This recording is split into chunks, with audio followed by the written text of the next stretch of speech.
Bonsoir à tous, bienvenue dans votre émission, votre projet pour la Réunion. Pour discuter ce soir, je reçois donc Daniel Amouni, président de la FCPE, Fédération des conseils d'école Conseil des parents d'élèves. Conseil des parents d'élèves. J'allais dire une bêtise, donc je l'ai dit. Ce voyage en métropole, c'était pour la FCPE? Alors bonsoir Chismi. Oui.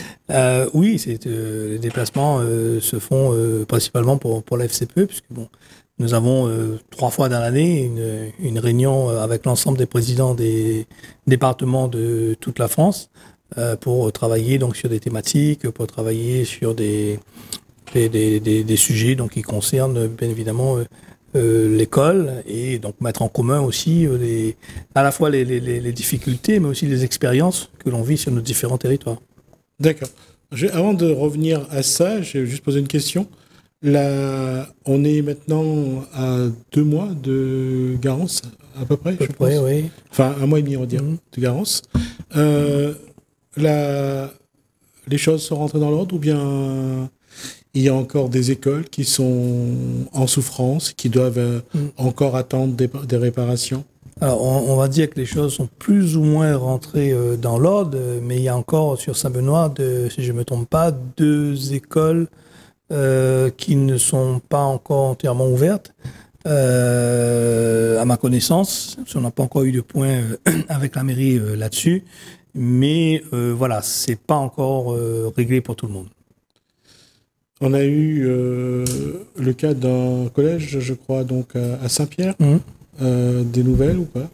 Non, pas plus de nouvelles que ça, si ce n'est que les cours, donc bien évidemment, ont repris, mais ça questionne, en fait, puisque quand on entend à chaque fois qu'il va y avoir des vigilances fortes pluies, on peut se poser la question si cette situation ne va pas se reproduire. Parce qu'aujourd'hui, en tout cas, nous, à notre niveau, on ne connaît pas vraiment les causes, puisque ça ne s'était pas jamais produit. Donc, est-ce que c'est les résultats de Garance? Est-ce que c'est autre chose qui fait que cette école ou ce secteur, puisqu'il n'y a pas que l'école, a été donc perturbé par ces fortes pluies et qui a entraîné inondations, difficultés de circulation et donc fermeture d'écoles, dont le collège.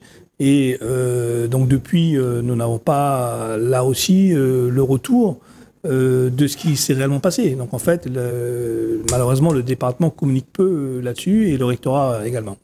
Justement, concernant le département avait parlé des collèges, dont un collège à Saint-Benoît, pour 400 000 €. Oui, il y a un collège qui n'avait pas pu ouvrir le jour de la rentrée. Donc, de la reprise, pas de la reprise. Oui, tout à fait, la reprise. Et donc, il y a là aussi, ce que nous, on regrette à la FCPE, c'est que le département ne nous a jamais associés à quoi que ce soit au niveau des établissements scolaires de La Réunion après Garance. D'ailleurs, de manière générale, le Conseil général ne communique pas avec les fédérations de parents d'élèves, on peut le déplorer, sur ce qui se passe dans les collèges. Donc ce sont heureusement dans les établissements où nous avons des représentants qui nous font remonter les problématiques dans ces collèges-là, mais malheureusement, nous ne sommes pas présents dans tous les collèges. D'accord. Alors maintenant, sur j'allais dire, la qualité du travail, est-ce que là, il y a eu on a noté qu'il y a eu quand même des cas psychologiques. Il y a eu ce syndrome post-traumatique après Garance. Est-ce que là-dessus, des écoles ont mis en place des cellules d'écoute, il y a eu des actions? Est-ce que à l'arrivée, ça a porté ses fruits?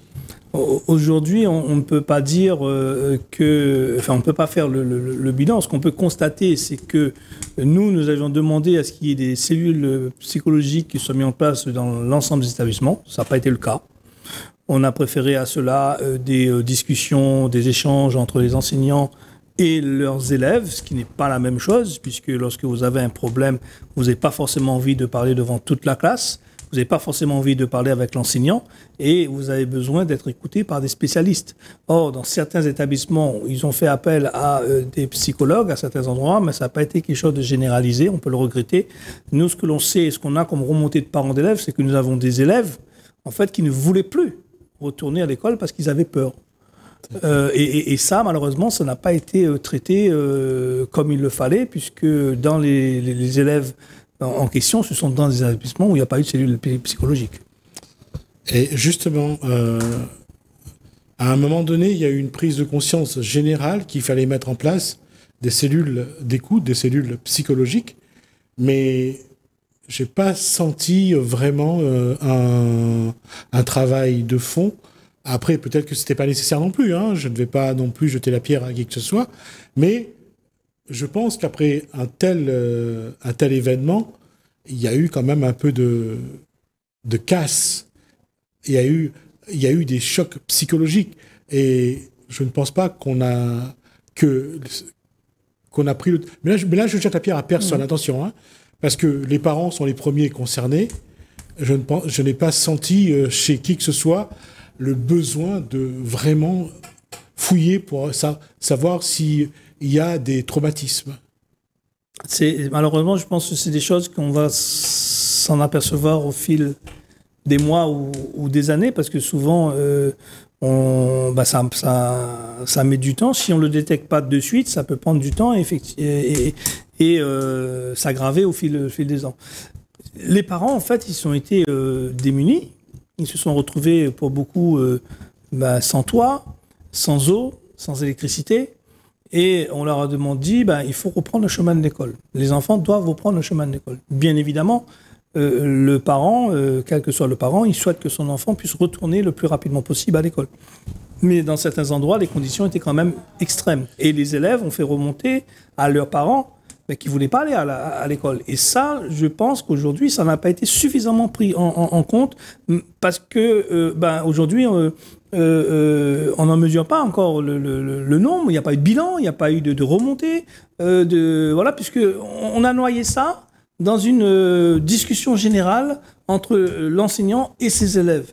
Et en disant qu'à partir de ça, peut-être qu'il y aurait des cas bien précis sur lesquels on orienterait vers les spécialistes. Sauf que tout ça, c'est ce qui a été préconisé notamment par le recteur. On n'a pas le retour de ça, on n'a pas aujourd'hui le bilan. On ne sait pas ce qui s'est dit, ce qui s'est... Voilà, et est-ce que les enseignants ont relevé les choses? On ne sait pas. Peut-être qu'il est un peu tôt pour faire le bilan. Mais il y a une chose que je voulais dire, c'est que on a vu quand même que les dégâts chez les habitants ont été importants. Les affaires des enfants, les affaires scolaires des enfants n'ont pas été épargnées. Il y a des enfants qui sont retournés à l'école sans leurs affaires, puisque tout était détruit par la pluie, la boue. Mais là aussi, on a fait une info, c'est resté une info. On ne sait pas qu'est-ce qui a pu se passer après. Bon, il y a eu de la solidarité.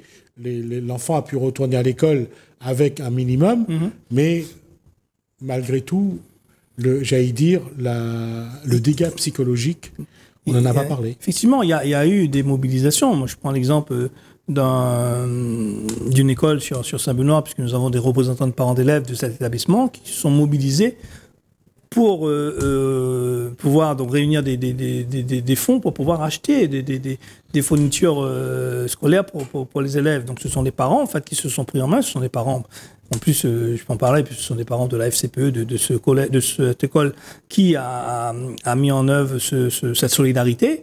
Nous avons demandé au recteur, nous l'avons écrit parce qu'il avait parlé de l'utilisation des fonds sociaux des collèges et des lycées, ce qui est une bonne chose, sauf que nous lui avons demandé de abonder ces fonds, puisque ces fonds ont été fortement diminués. Vous avez des fonds où parfois vous avez que 2 000 ou 3 000 euros, on va pas très loin avec ça. Donc nous avons informé le recteur de cette situation et lui demandé donc de solliciter le ministre pour abonder ces fonds sociaux pour pouvoir permettre aux familles de pouvoir les solliciter.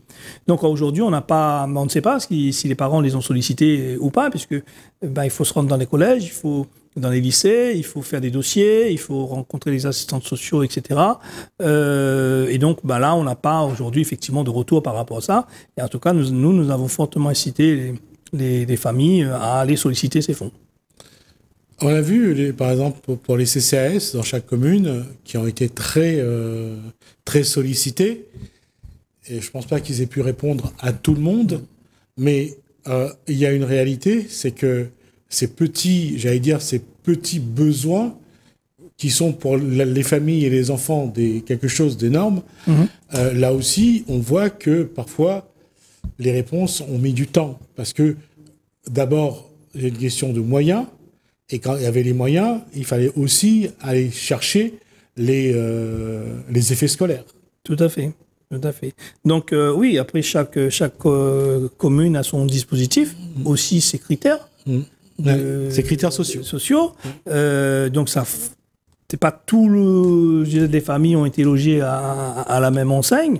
Donc oui, ça a été compliqué en fin de compte, parce que personne ne s'attendait bien évidemment à ce qui s'est passé, donc on n'était pas forcément prêt. Mais il y a des dispositifs en fait qui existent. Hein, je disais notamment pour les collèges et les lycées, il y a des fonds qui sont faits pour ça.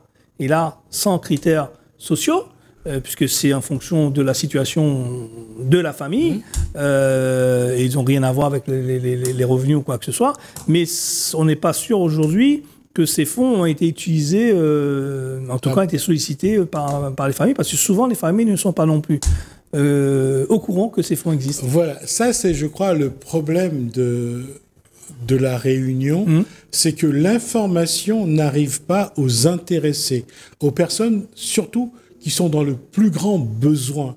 Et souvent, alors qu'on peut leur apporter une aide, ils ne sont pas au courant. Non, ils ne sont pas au courant.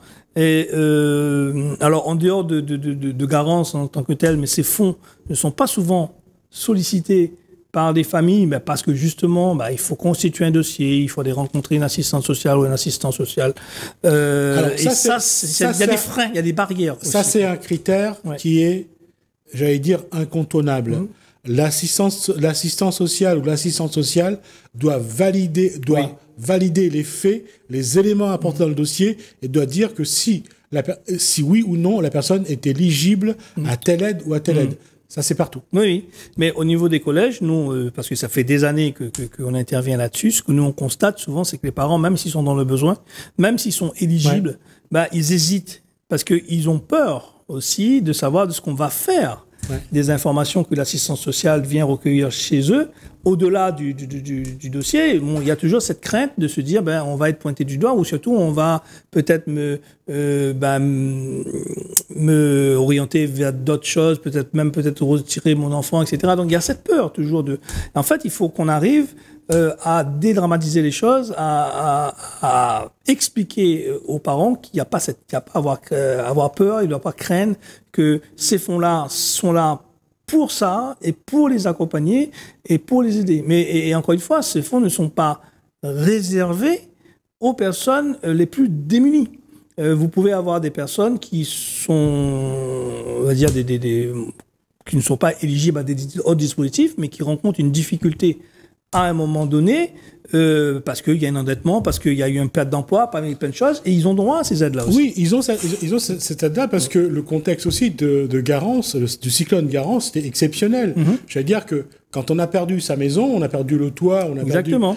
perdu... même si on a des revenus, lorsqu'on remplit le papier, on a des revenus confortables, au moment où vous remplissez le document, vous n'avez plus rien. Tout à fait. Et c'est pour ça que, et j'insiste beaucoup, c'est les fonds sociaux des collèges, donc c'est pour accompagner les élèves donc dans leur scolarité, pour pas qu'ils soient pénalisés, et toutes les familles peuvent y prétendre.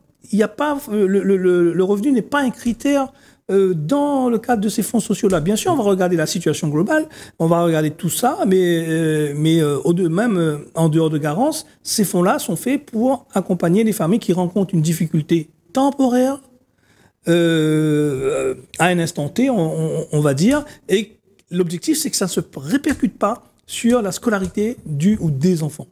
Et ces fonds, malheureusement, ne sont souvent pas utilisés tous les ans. Quand on fait les bilans, il reste beaucoup d'argent dans ces fonds. Et c'est aussi peut-être pour ça la raison qu'ils ont été fortement diminués, malheureusement. Et du coup, là, pour Garance, si tout le monde les sollicite, on sera très vite débordé, puisqu'il n'y a pas suffisamment. Aujourd'hui, il n'y a pas suffisamment d'argent sur ces fonds. D'accord. Alors, je vais fermer ce dossier-là sur Garance, enfin sur la reprise et sur ce que ça a donné comme reprise. On reviendra sur un bilan pareil. Il nous reste 5 minutes. Je dois voir un petit peu qu'est-ce qui s'est passé dans cette mise au point, cette réunion des présidents de fédération. Cette réunion, celle-là en particulier, elle est un peu différente des autres réunions où souvent on parle plus politique de la fédération, les dossiers, etc. Il était plus axé sur les partages d'expériences justement de ce que ce que nous pouvons rencontrer dans d'autres départements. Donc ça a été très très riche où chacun a pu s'exprimer sur la problématique, par exemple des conseils de classe, sur un truc pareil, on en parlait là, par exemple les kits de fourniture scolaire que l'on veut mettre en place justement pour accompagner les familles dans la lutte pour le pouvoir d'achat. Et donc, comment ça se passe là-bas, comment ça se passe ici, quelles sont les difficultés, comment on peut travailler ensemble. Et aussi, on a eu des partages d'expérience sur les difficultés que l'on peut rencontrer dans les relations entre les établissements et nous, fédérations, dans le respect, tout simplement des règles pour pouvoir faire des réunions, pour pouvoir communiquer avec les parents. Donc ça a été donc plus sur cette thématique-là et on constate malheureusement qu'en 2025, il y a encore beaucoup à faire, que les droits des parents et des fédérations de parents d'élèves ne sont pas respectés comme ils devraient l'être. Et le constat qui est fait, c'est que la plupart des chefs d'établissement, en fait, ne connaissent pas les textes qui nous concernent. Et ça, c'est un problème qui ne devrait pas exister en 2025. La loi, je rappelle, elle date de 2006 comme 2006, et on est en 2024, 25, donc pas quasiment 20 ans, presque, et on est toujours encore à devoir se battre pour pouvoir faire pourquoi nous sommes élus et pourquoi nous représentons les parents d'élèves. Et sur ce sujet, je vais mettre de l'huile sur le feu et je m'en excuse. On ne peut pas dire que ces dernières années, les relations entre les parents et le chef d'établissement et l'équipe éducative, on ne peut pas dire que les relations se sont améliorées ou développées. C'est plutôt l'inverse. En fait, ça dépend de la situation de l'établissement. Je vais vous donner un exemple. Ouais. Vous avez un collège dans le sud où les enseignants, pas plus tard que, je crois, en début de semaine, ont débrayé pendant 1 heure pour protester du fait qu'un parent d'élève, FCPE en l'occurrence, ait pris la parole dans un conseil de classe. Et donc, ils ont débrayé parce qu'ils n'étaient pas d'accord. Et en fait, c'est méconnaître le rôle du parent d'élève et le rôle du parent d'élève délégué de classe. Et donc, on a donc tout un collège qui s'est mis, qui a débrayé pendant 1 heure. Donc, je rappelle que en plus, c'était pas légal. Et que donc, nos enfants se sont retrouvés livrés à eux-mêmes pendant 1 heure parce qu'ils ont été choqués. Parce qu'ils n'avaient pas l'habitude que les parents prennent la parole dans les conseils de classe. Et vous avez un chef d'établissement qui me dit, vous comprenez, monsieur, c'est le secrétaire général de la FCPE qui est parti, donc il me dit, vous comprenez, monsieur Chanalune, on n'a pas l'habitude, en fait, jusqu'à l'année dernière, il n'y avait pas la FCPE dans l'établissement, et donc les parents, les enseignants n'avaient pas l'habitude que les parents prennent la parole. Donc, ce qui démontre qu'il y a encore beaucoup de choses à faire, mais ce qui démontre aussi, lorsque nous arrivons dans un établissement, nous remettons le parent à sa place. C'est-à-dire pas à la place de l'enseignant, pas à la place de l'administration, mais à sa place. La place de parent d'élève et surtout à la place de représentant de parent d'élève. Qu'est-ce qu'un représentant de parent d'élève ? Aujourd'hui, on en a encore à débattre là-dessus avec des enseignants ou des chefs d'établissement, ou voire peut-être même de le rectorat, parce qu'ils ne connaissent pas le droit et en fait, ils ont l'habitude de tout décider par eux-mêmes et donc ils ont été choqués qu'un parent puisse dire que dans cette classe, il y avait telle problématique qui était remontée par les parents, mais qu'à ce jour n'était pas entendu. Et donc, oui, il y a encore beaucoup de chemin à faire, mais il y a aussi des progrès qui se font là où nous sommes présents. Ce qui veut dire, je vais être peut-être un peu cinglant sur cette question. J'ai l'impression que c'est vraiment un retour en arrière, que les relations entre parents et établissements, ça n'a pas vraiment évolué, que chacun est revenu sur lui-même, que c'est presque un dialogue de sourds finalement? Alors, je dirais pas qu'on est, c'est un retour en arrière, parce que pour retourner en arrière, il aurait fallu avancer. Donc, on peut dire qu'on avance pas à pas. J'allais dire à reculons. Alors, pas à reculons, parce que ça serait pas reconnaître aussi le travail que nous faisons. Il y a des progrès. Mais en fait, c'est tous les jours, il faut remettre ça sur comme on dit, sur l'établi, parce que vous avez encore le fait, je prends le cas de la Réunion, vous avez près de 600 établissements scolaires, et nous ne sommes pas présents dans tous ces établissements-là. Et tous les ans, effectivement, on se bat avec un certain nombre de chefs d'établissement, on se bat avec un certain nombre de directeurs, de directrices d'école qui, beaucoup par méconnaissance, ont du mal à comprendre pourquoi on vient dans leur établissement. Et ils pensent qu'on vient toujours là pour, entre guillemets, poser des problèmes. Non, nous ne sommes pas là pour poser des problèmes, nous sommes là pour travailler ensemble, nous sommes là pour représenter les parents d'élèves, nous sommes là pour faire le lien entre les parents et la direction. Et donc, il faut aussi que les mentalités évoluent. Elles évoluent lentement. Mais quand on discute avec l'administration au niveau du rectorat, quand on discute avec les IEN, donc voilà, les DAZEN, etc., c'est pas le même discours. Donc, ça veut dire qu'au niveau du rectorat lui-même, il doit aussi faire des efforts, et c'est ce que nous lui demandons, pour que l'information descende aussi vers les chefs d'établissement, descende vers les enseignants. Et je rappelle que nous travaillons aussi avec un certain nombre de syndicats d'enseignants, donc nous n'avons pas de problème particulier, sauf que dans certains établissements, soit le discours n'arrive pas, ou soit c'est mal interprété.